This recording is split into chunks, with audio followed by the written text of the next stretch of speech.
Once called the heart of the desert, the Cromwell Basin is now an oasis of cherry farms and vineyards, thanks to irrigation provided by the adjoining Lake Dunstan.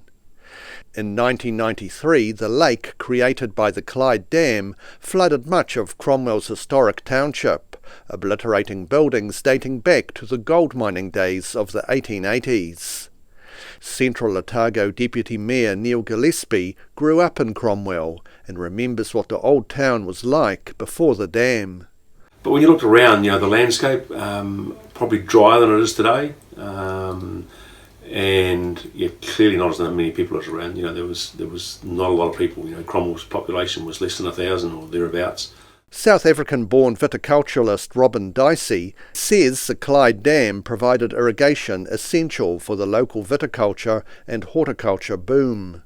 It was vital. It is still vital to the success of particularly the Cromwell Basin.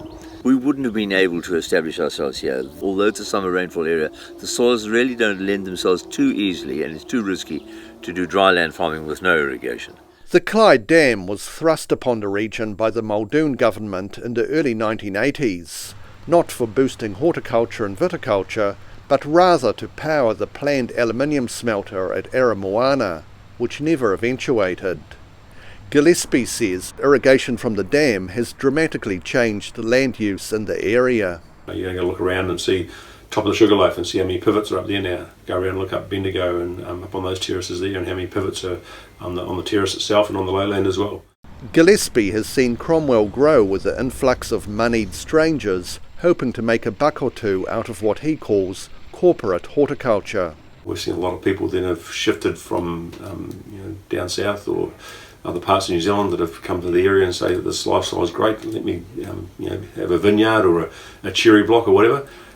So certainly, those opportunities are there today. Are they a direct result of Lake Dunstan being formed? Yeah, in part they have to be. There's no doubt in my mind they have to be. Could they have happened without Lake Dunstan? Yeah, possibly.